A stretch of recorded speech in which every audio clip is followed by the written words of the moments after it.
পরকালের জীবন সম্পর্কে আমাদের হিন্দু ধর্মগ্রন্থ এবং ইসলাম ধর্মগ্রন্থ কী তথ্য দিয়েছে?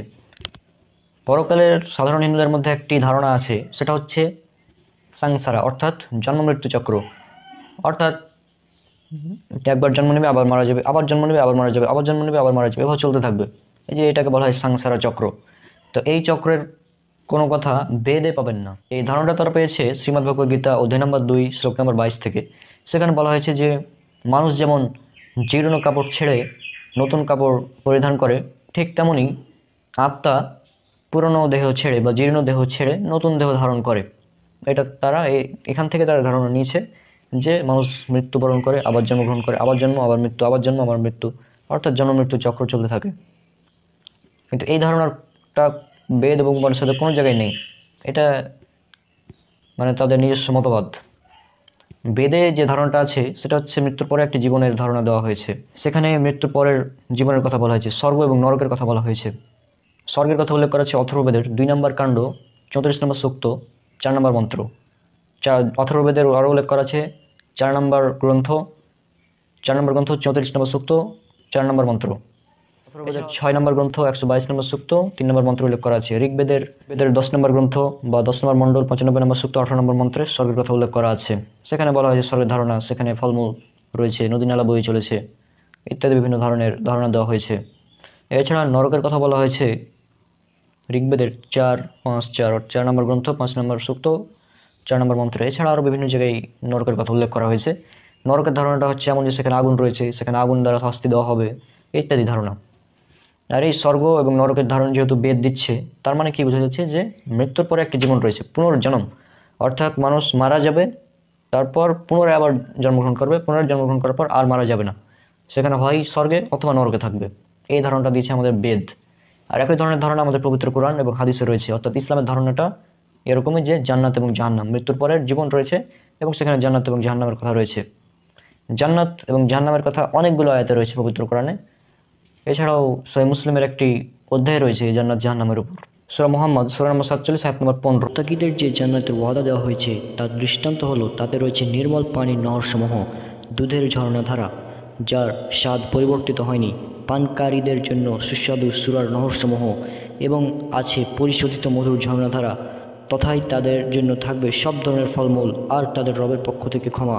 তারা কি তাদের ন্যায় যারা জাহান্নামে স্থায়ী হবে এবং তাদের ফুটন্ত পানি পান করানো হবে, ফলে তা তাদের নাড়ি ভুঁড়ি ছিন্ন বিচ্ছিন্ন করে দেবে। এবং জান্নাত এবং জাহান্নামের বর্ণনা বলে শেষ করা সম্ভব নয়। পবিত্র কোরআন অনেকগুলো আয়াত রয়েছে এবং সহিহ মুসলিমের একটি অধ্যায় রয়েছে। এছাড়াও আরও বিভিন্ন হাদিস গ্রন্থ রয়েছে। তো জান্নাত জাহান্নাম নিয়ে ইনশাআল্লাহ পরবর্তীতে আলোচনা করা হবে। এখন আমি আর জান্নাত জাহান্নাম নিয়ে আলোচনা করতে যাচ্ছি না। সূরা বাকারা সূরা নম্বর 2 আয়াত নম্বর 25 উল্লেখ করা আছে জান্নাতের কথা। এছাড়া আরও বিভিন্ন জায়গায় উল্লেখ করা আছে জান্নাতের কথা। জান্নাতের বর্ণনাটা এমন যে জান্নাতের নিচ দিয়ে বয়ে গেছে নদী, সেখানে বিভিন্ন ফলমূল রয়েছে। অর্থাৎ একই ধরনের ধারণা, বেদে যে ধরনের ধারণা দিচ্ছে একই রকম ধারণা আমাদের পবিত্র কোরআন এবং আমরা সহিহ হাদিস থেকে পাই। তবে জান্নাত এবং জাহান্নামের বর্ণনাটা আমি এখন স্কিপ করছি, কারণ ভিডিও এমনিতে অনেক বড় হয়ে গেছে। আর এই যে এই সংসার মতবাদ যেটা বললাম, জন্ম মৃত্যু চক্র, অর্থাৎ জন্ম মৃত্যু যে চক্র রয়েছে, এই মতবাদটা আসার পেছনে একটি কারণ রয়েছে। কারণ সে সময় সাধারণ মানুষজন পণ্ডিতদের জিজ্ঞাসা করতো যে ঈশ্বর কেন অবিচার করেন, ঈশ্বর কেন কাউকে দুর্বল করে সৃষ্টি করেন, ঈশ্বর কেন কাউকে সবল করে সৃষ্টি করেন, ঈশ্বর কেন কাউকে মানে পঙ্গু করে সৃষ্টি করেন, ঈশ্বর কেন কাউকে অন্ধ করে সৃষ্টি করেন। এই মতবাদের এই প্রশ্ন যখন তারা করতো, তখন পণ্ডিতরা এর জবাব দিতে পারতো না। যে কারণে তারা কী করলো, একটি নতুন মতবাদ তৈরি করলো, জন্ম মৃত্যু চক্র দিয়ে। তখন তারা এভাবে জবাব দিল যে যে ব্যক্তি পঙ্গু হয়ে জন্মগ্রহণ করছে সে অবশ্যই আগের জন্মে কোনো খারাপ কাজ করেছিল, আর যে ব্যক্তি ভালো হয়ে জন্মগ্রহণ করছে ভালোভাবে, সে অবশ্যই আগের জন্মে কোনো ভালো কিছু করেছিল। অর্থাৎ জন্ম মৃত্যু চক্রটা তারা মানে সেট করেছে। এরপরে আবার বলে কি, সে যদি ভালো কাজ করে মারা যায় তাহলে ভালো মানুষ হয়ে জন্মগ্রহণ করবে, আর যদি ভালো কাজ করে মারা না যায়, খারাপ কাজ করে মারা যায়, তাহলে খারাপ হয়ে জন্মগ্রহণ করতে পারে। আবার অনেকেই বলে যে পশু পাখি ইত্যাদি হয়ে জন্মগ্রহণ করে। অর্থাৎ যেহেতু ঈশ্বর অবিচার করতে পারেন না, তাই ঈশ্বরের এই ধারণা দেওয়ার জন্য যে ঈশ্বর কেন মানুষকে পঙ্গু করে, অন্ধ করে, ইত্যাদি করে সৃষ্টি করেন, এর জবাব দেওয়ার জন্য মূলত তারা এভাবে উত্তরটা দিয়েছিল। কিন্তু এটা সম্পূর্ণ বেদের বিরুদ্ধে, কারণ বেদ বলছে মৃত্যুর পরে স্বর্গ অথবা নরক রয়েছে। হ্যাঁ, এই জন্ম মৃত্যু চক্রের কথা বেদে নেই, এর জবাব ইসলামে রয়েছে। ইসলামে এটার জবাব রয়েছে। আল্লাহ সুবহানাহু ওয়া তাআলা বলেছেন পবিত্র কোরআনে, এটা উল্লেখ করা আছে সূরা আনকাবুত সূরা নম্বর 29 আয়াত নম্বর 2। মানুষ কি মনে করে যে আমরা ঈমান এনেছি বললেই তাদেরকে ছেড়ে দেওয়া হবে আর তাদের পরীক্ষা করা হবে না? আল্লাহ সুবহানাহু ওয়া তাআলা আরো বলেছেন, উল্লেখ করা আছে সূরা মুলক সূরা নম্বর 67 আয়াত নম্বর 2, যিনি মৃত্যু ও জীবন সৃষ্টি করেছেন যাতে তিনি তোমাদেরকে পরীক্ষা করতে পারেন যে কে তোমাদের মধ্যে আমলের দিক থেকে উত্তম, আর তিনি মহাপরাক্রমশালী অতিশয় ক্ষমাশীল। তাহলে ইসলামের যে ধারণা সেটা হচ্ছে আমাদের জীবন এটা পরীক্ষার জন্য।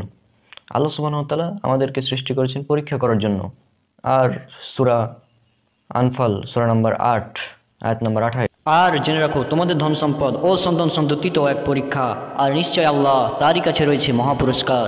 সূরা বাকারা সূরা নম্বর 2 আয়াত নম্বর 155 এখানে। আর আমি অবশ্যই তোমাদেরকে পরীক্ষা করব কিছু ভয়, ক্ষুধা এবং জানমাল ও ফল ফলাদির স্বল্পতার মাধ্যমে, আর তুমি ধৈর্যশীলদের সুসংবাদ দাও। অর্থাৎ এই আয়াতগুলো থেকে স্পষ্ট যে আল্লাহ সুবহানাহু ওয়া তাআলা আমাদের সৃষ্টি করেছেন পরীক্ষা করার জন্য। আমাদের জীবনটাই পরীক্ষা, সম্পূর্ণ জীবনটা আমাদের পরীক্ষা।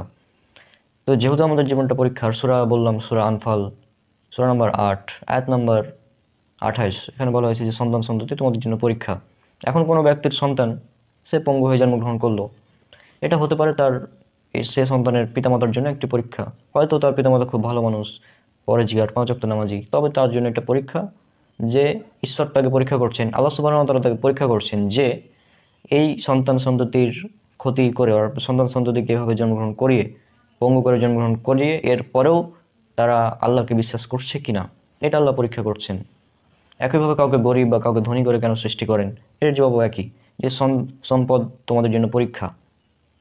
তো যে ব্যক্তির নিসাব পরিমাণ সম্পদ আছে তার জন্য জাকাত ফরজ, আর যে ব্যক্তির সম্পদ নেই, যে গরিব, তার জন্য জাকাত ফরজ নয়। এখন আল্লাহ যাকে সম্পদ দিয়েছেন তাকে পরীক্ষা করছেন যে সে ব্যক্তি জাকাত দিচ্ছে কিনা, আর যাকে সম্পদ দেননি তার ব্যাপারে দেখছেন সে ধৈর্যশীল আছে কিনা এবং আল্লাহকে বিশ্বাস করছে কিনা। এই জন্য তো মূলত এভাবে সবগুলোর জবাব একই, যে পরীক্ষার করছেন আল্লাহ সুবহানাহু ওয়া তাআলা। এখন আল্লাহ সুবহানাহু ওয়া তাআলা এক একজনকে এক একভাবে পরীক্ষা করেন।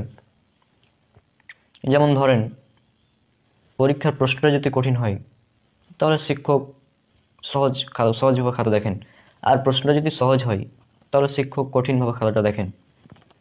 তারপর যদি এসএসসি বা এইচএসসি পরীক্ষা দেন, এই পরীক্ষাগুলো সহজ, কিন্তু যদি মেডিকেল পরীক্ষা দেন বা এমবিবিএস পরীক্ষা দেন, এই পরীক্ষাটা তুলনামূলকভাবে অনেক কঠিন। কিন্তু এসএসসি পরীক্ষায় পাস করে যে সম্মানটা পাবেন তার চেয়ে অনেক গুণ বেশি সম্মান আপনি পাবেন যদি এমবিবিএস পরীক্ষা পাস করতে পারেন, অর্থাৎ আপনার লেভেলটা থাকবে ডক্টর। সুতরাং পরীক্ষা যত কঠিন পুরস্কারও তত বড়, পরীক্ষা যত কঠিন পুরস্কারও তত বড়।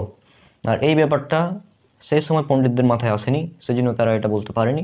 তারা বলেছে জন্মমৃত্যু চক্রের, যেটা সম্পূর্ণ বেদের বিরুদ্ধে যায়। আশা করি এই ব্যাপারটা বুঝতে পেরেছেন যে জন্মমৃত্যু চক্র বলে কিছু নেই। মৃত্যুর পর একটা জীবন রয়েছে, হয় জান্নাত বা স্বর্গ, অথবা জাহান্নাম বা নরক। আপনি যদি ঈমান নিয়ে আসেন আল্লাহ সুবহানাহু ওয়া তাআলার প্রতি, তার ফেরেশতাগণের প্রতি, নবী রাসূলগণের প্রতি, কিতাবসমূহের প্রতি, পরকালের জীবনের প্রতি এবং ভাগ্যের প্রতি, তাহলে এবং ঈমান আনার পর যদি সে অনুযায়ী সৎ আমল করেন, তাহলে ইনশাআল্লাহ আপনি জান্নাতে প্রবেশ করতে পারবেন। আর এটাও আরেকটা পরীক্ষা, যাদেরকে আল্লাহ সুবহানাহু ওয়া তাআলা অমুসলিম পরিবারে জন্মগ্রহণ করিয়েছেন। রাসূল সাল্লাল্লাহু আলাইহি ওয়াসাল্লাম তো বলেছেন যে প্রত্যেক নবজাতক শিশুই জন্মগ্রহণ করে দ্বীনুল ফিতরের উপর, অর্থাৎ ইসলামের উপর। পরবর্তীতে তার পিতামাতা তাকে ইহুদি, খ্রিস্টান বা অগ্নিপূজারী, মূর্তি পূজারী ইত্যাদি বানায়। সহিহ বুখারী হাদিস নাম্বার 1358। তো এটা যেহেতু রাসূল সাল্লাল্লাহু আলাইহি ওয়াসাল্লাম বলেছেন প্রত্যেক শিশুই জন্মগ্রহণ করে মুসলিম হয়ে জন্মগ্রহণ করে। এখন এটা আপনার জন্য পরীক্ষা যে আপনাকে অমুসলিম পরিবারের জন্ম দেওয়া হয়েছে, এটা আপনার জন্য একটি পরীক্ষা যে আপনি দুনিয়াতে থাকা অবস্থায় এই পরীক্ষায় পাস করতে পারছেন কিনা, অর্থাৎ সৃষ্টিকর্তাকে চিনতে পারছেন কিনা, সৃষ্টিকর্তাকে চিনতে পেরে সঠিক দিন গ্রহণ করছেন কিনা, এটা আপনার জন্য একটি পরীক্ষা। আর এই পরীক্ষাতে পাস করলে পুরস্কার অনেক বড়, আর ফেল করলে শাস্তি জাহান্নাম।